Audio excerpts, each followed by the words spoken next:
Pernah nggak lo ngerasa, seakan dunia ini dikendalikan oleh sesuatu yang kita nggak lihat, tapi dampaknya kita rasakan?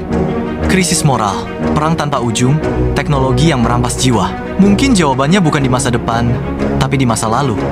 Karena di dalam Al-Quran, ada satu kisah yang hampir gak pernah dibahas secara serius. Tentang dinding besi, seorang raja misterius, dan dua bangsa perusak akhir zaman.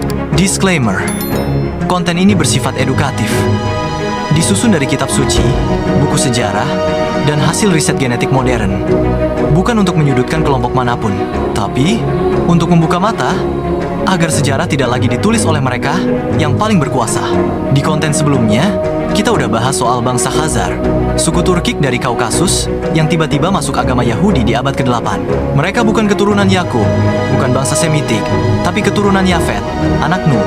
Lalu menyebar ke Eropa Timur, dikenal dunia sebagai Yahudi Ashkenazi, yang ironisnya kini mendominasi Israel modern.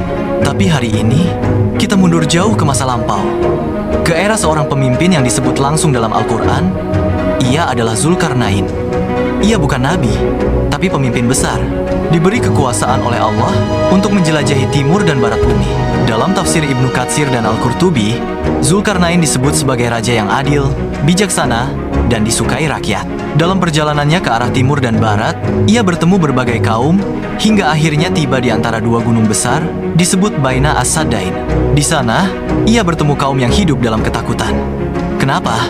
Karena mereka diteror oleh bangsa yang disebut dalam Quran, yaitu Yajuj dan Majuj. Dua bangsa liar yang membuat kerusakan di bumi. Mereka merusak ladang, menyerbu permukiman, dan tak pernah bisa dikalahkan.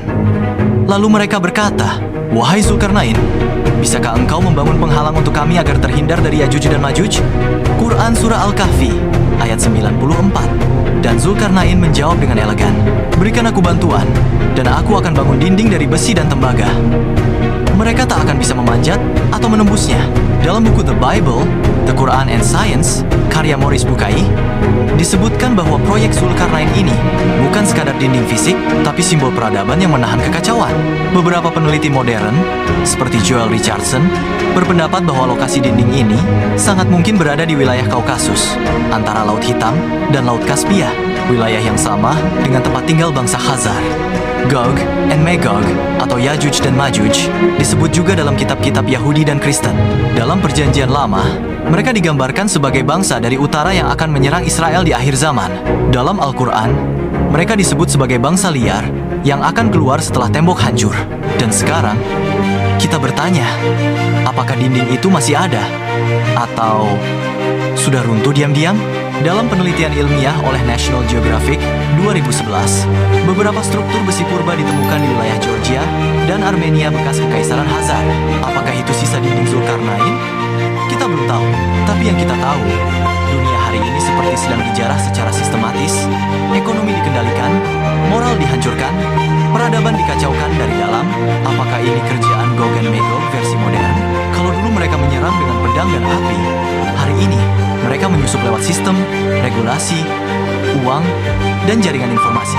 Dalam tafsir klasik dan juga kitab Wahyu, Gog and Magog akan kembali menguasai bumi dari balik layar, bukan dengan perang, tapi dengan tipu daya. Dan kalau benar wilayah Khazar adalah gerbang Gog and Magog, maka kita sedang hidup di masa ketika tembok itu sudah tak ada lagi. Di episode selanjutnya, kita akan bahas bagaimana warisan Gog and Magog itu hidup dalam keluarga Rothschild, Rockefeller, dan elit dunia modern, dan bagaimana mereka menguasai keuangan, media, dan bahkan tatanan moral global. Jangan diam, jangan lupa, jangan dibutakan oleh dunia. Karena kalau kita nggak tahu siapa yang menulis sejarah, kita akan terus jadi korban dari mereka yang menghapus kebenaran dengan kekuasaan. Follow channel ini, share video ini, dan tulis di komentar, apakah Gog and Magog sudah lepas atau masih menyamar di balik jas dan dasi?